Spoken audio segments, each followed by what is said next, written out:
সালটি ছিল 1986। দিনটি ছিল বর্ষাকাল। একটানা বৃষ্টি হয়ে যাচ্ছে, চারপাশ নিস্তব্ধ। নিশুতি রাত মনে হলেও রাত বাজে মাত্র 11:30।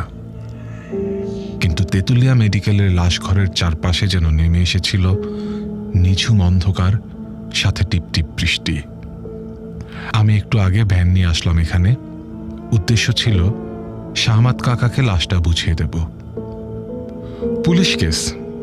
লাশটা একটা যুবতী মেয়ের, বয়স 24 হবে। স্বামীর সাথে রাগ করে বিষ খেয়েছে। পুলিশ আসতে আসতে ফুলে ঢোল হয়েছে লাশ। ফোলা লাশটাকে মেডিকেলে ময়না তদন্ত করতে পাঠিয়েছে আমাকে দিয়ে। আমি এই লাশ বহনের কাজ করি 4 বছর। এইসব কাজে কখনো ভয় পাইনি আমি, বেশ ভালোই লাগে আমার।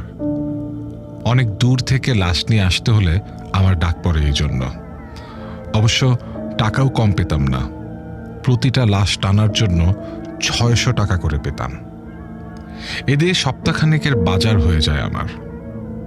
তো আমি মর্গের বাইরে অপেক্ষা করছি শাহমাত কাকার জন্য। কাকা আসলেই ওনাকে লাশ বুঝিয়ে দিয়ে চলে যাব। এভাবে প্রায় সময় আমাকে মর্গের বাইরে বসে থাকতে হয়।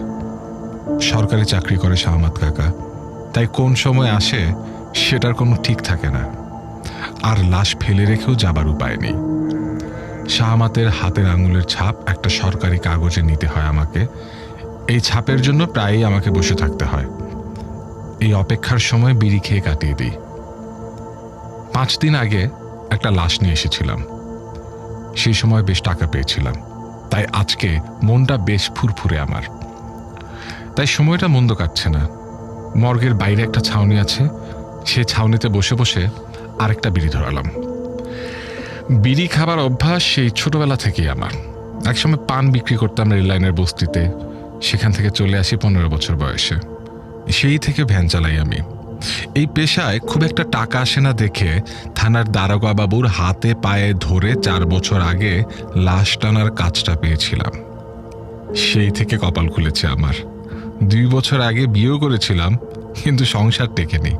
আমার বউ শেফালি নাকি রাতের বেলা আমার শরীর থেকে লাশের পচা গন্ধ পায়। মাস 3 আগে তাই তালাক দিয়ে চলে গেছে আরেকটা লোকের সাথে। ভাবতে ভাবতে সময় কাটাচ্ছি। অনেকবার চেয়েছিলাম এই পেশা ছেড়ে দিব, কিন্তু পারিনি। পেটের দায়ে এখনো এই পেশায় পড়ে আছি। বৃষ্টি থেমে গেছে একটু আগে। এর মাঝেই আমি একটু ঘুমিয়ে পড়ি। এমন সময় হঠাৎ করেই আমার সামনে এসে হাজির হলো শাহমাত কাকা। বয়স 50 ছুঁই ছুঁই, কিন্তু এখনো শরীরে প্রচণ্ড শক্তি তার। সারাদিন ঘুমায়, রাতে এসে লাশ কাটাকাটি করে। কি খবর, শাহমাত কাকা নাকি? বললাম। অনেকক্ষণ চুপচাপ থেকে হো হো করে হেসে উঠল শাহমাত কাকা। কিন্তু অন্ধকারে সেই হাসি শুনে হঠাৎ করে কেন যেন ভয় পেয়ে গেলাম। আমি বললাম, কি শাহমাত কাকা, এমন করে হাসো কেন? শাহমাত কাকা আমাকে বললেন, কিছু না রে, দেখলাম তুই কতটা ভয় পাস এই রাতে। এই কথা বলার পরেই আবার হাসি শুরু করে দিলেন। রেগে গেলাম আমি, আর বললাম, আর তুমি যে আমার এতক্ষণ বসায় রাখলা, এই লাশঘরের সামনে বইতে বইতে আমার পা 2খান শেষ হয়ে গেল। এতক্ষণ যে তুমি বৃষ্টিরে ভয় পাইলা? শাহমাত কাকা আমাকে বললেন, আমার ঘর থেকে বাইরেতে দেরি হয়েছিল, ভাবলাম থানা থেকে লাশ আসছে, তোমারে বসায় রাখবো না, কিন্তু হঠাৎ বৃষ্টি শুরু হইলো, কি করবো? আমার কাছে তো ছাতা নাই, তাই বৃষ্টি না থামা পর্যন্ত তো বেরোতে পারি না। আমি তাকিয়ে দেখলাম শাহমাত কাকার শরীর শুকনো, তবে সে একটা সাদা কাপড় লুঙ্গির মতো পরে আছে। মুখে খোঁচা খোঁচা দাড়ি, সাথে খালি গায়ে সাদা লুঙ্গি পরিহিত শাহমাত কাকাকে দেখে খানিকটা ভয়ই পেলাম। তো আমি বললাম, কাকা, ও কাকা, কাগজটাতে একটা টিপসই মেরা দাও, চলে যাই, রাইট হয়েছে তো, বাড়ির যাবো। পকেট থেকে কাগজ বের করে এগিয়ে দিলাম শাহমাত কাকার দিকে, কিন্তু কাকা যেন দেখেও দেখল না। বলল, তা তো যাবাই, কিন্তু আজকে আমি তোমাকে যাইতে দিব না, তোমারে আমার লাশ কাটা দেখাবো। বলেই আবার হো হো করে হেসে ফেলল কাকা। আমি বললাম, না না, আমার কোনো ইচ্ছা নাই দেখার, তুমি কাটো তোমার লাশ, আমার টিপসই দাও, আমি চলে যাই বলেই উঠে পড়লাম। কিন্তু কাকা আমার বাম হাত ধরে টেনে নিয়ে গেল লাশ কাটা ঘরের সামনে। কোমর থেকে চাবি বের করে খুলে ফেলল দরজা। তারপর চাবির গোছাটা ভেতরে রেখে ভ্যানের সামনে নিয়ে আসলো আমাকে।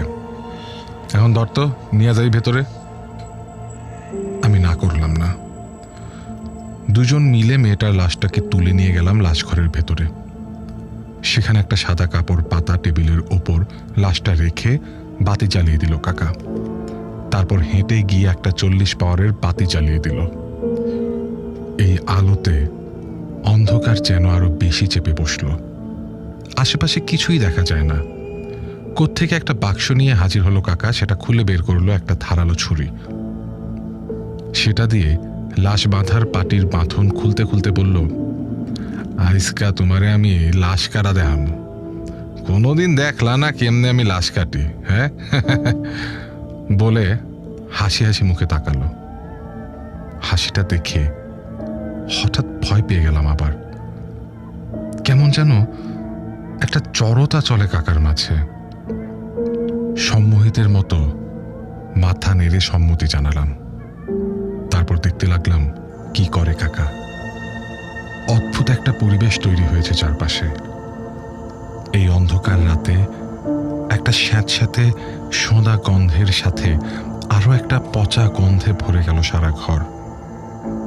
আমার ভয়ে হাত পা থরথর করে কাঁপছে। আমি তাকিয়ে আছি সামনে রাখা লাশের দিকে। গন্ধের উৎস হয়তো সেখানেই। আস্তে আস্তে 4টা দড়ি কেটে লাশের ওপর থেকে পাটি সরিয়ে ফেলল। তারপর সে লাশের ওপর থেকে সাদা কাফনের কাপড়টা সরিয়ে দিল। বাঁধন খুলতে গিয়ে আমিও হাত লাগালাম। ওপরের দিকের কাপড়টা খুলতে গিয়ে আমি দেখলাম এক অনিন্দ সুন্দরীর মুখ এখন ফুলে ফেপে ঢোল হয়ে গেছে। চোখের নিচে আর নাকের ফুটো দিয়ে চাপচাপ রক্ত। একটা দীর্ঘশ্বাস ফেলে আমি বললাম, আহা, কত সুন্দর ছিল। এখন কেউ এর শুয়েও দেখবে না। একদিন হয়তো কতজনের বিয়া করতে চাইতো, নিজের বউ বানাইতে চাইতো। আজকে হেরাও এর স্বপ্ন পাইতে চাইব না। কি আজীব দুনিয়া না সামাত কাকা? খ্যাক খ্যাক করে হেসে কাকা বলল, আরে 2 পয়সার দাম নাই জিনিসটা মানুষের ভাব কত ধরে দেখো না। এই মাংস এখন কাউরে দিলেও নিব না, কিন্তু দুনিয়াতে কত অহংকার মারে সবসময় মাংস নিয়ে। দুনিয়া ছেড়ে গেলে সবাই শুইতে ভয় পায়। বলে আবার হাসি শুরু করলো। মনটা খারাপ হয়ে গেল। আবার একটু অদ্ভুত লাগলো। কিছুক্ষণ পর পর এভাবে কেন হাসছে কাকা? কাকার এমন খিস্তি হাসি শুনে আরো বেশি মন খারাপ হলো আমার। আজকে যেন বেশি বেশি হাসছে সে। কাগজে টিপ না দিয়ে লাশ কাটা ঘরে আটকে রেখেছে আমাকে। এক নজরে দেখতে লাগলাম কাকা কি করে। কাকা একটা ধারালো কাঁচি দিয়ে মেয়েটার উন্মুক্ত শরীরে বুকের মাঝখান থেকে ধরে এক টানে সোজা কেটে ফেলল নাভি পর্যন্ত। সাথে সাথে ফিনকি দিয়ে ছুটল রক্ত পড়া। কোত্থেকে 1 গ্লাস পানি এনে ঢেলে দিল সেই রক্তের উপর। সাথে সাথে ধুয়ে পরিষ্কার হয়ে গেল অনেক রক্ত। জীবন্ত মানুষের অপারেশন করতে অনেক কষ্ট, কিন্তু মরা লাশের অপারেশন করা অনেক সহজ। এরপর সেই লাশের 2 দিকে সুই দিয়ে চামড়া টান টান করে ট্রের সাথে লাগিয়ে দিয়ে কাটা শুরু করলো লাশের বিভিন্ন অঙ্গ প্রত্যঙ্গ। লাশের শরীর ফোলার কারণ বোঝা গেল এবার। মেয়েটা অনেক মোটা ছিল, সারা শরীরে ভর্তি চর্বি। এই চর্বিগুলো হলদে আকার ধারণ করেছে মরার পর। সেই চর্বিগুলো কেটে কেটে একটা বালতিতে ফেলে দিল শাহমাত কাকা।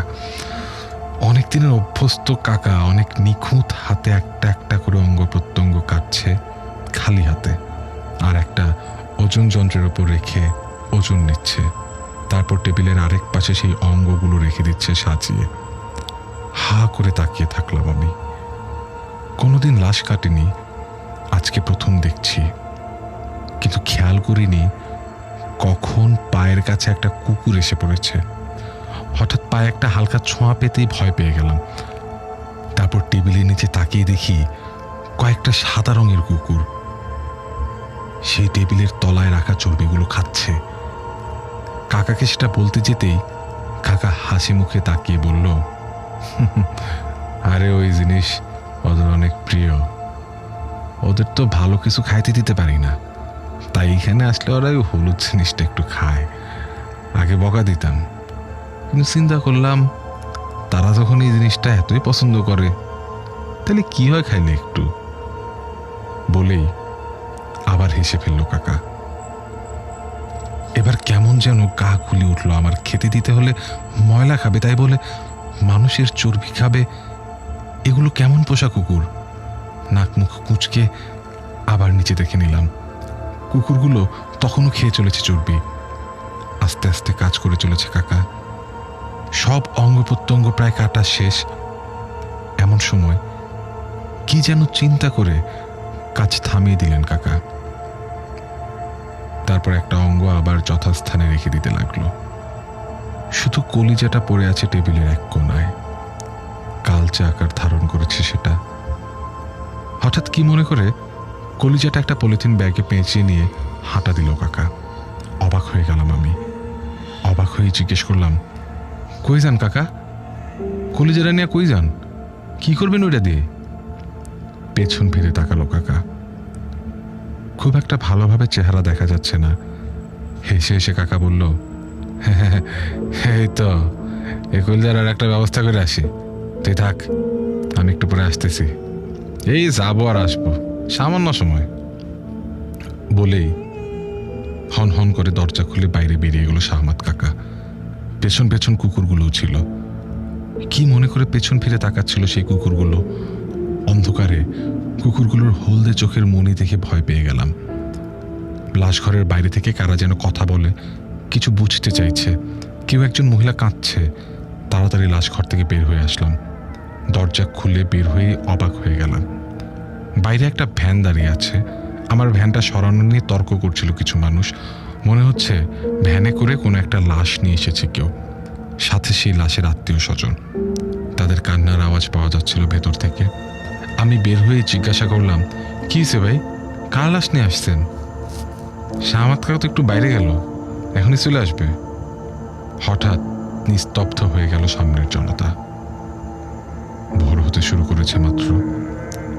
আস্তে আস্তে জেগে উঠতে শুরু করলো পাখিগুলো। সামনে থাকা সবাই আমার দিকে অবাক চোখে তাকিয়েছে।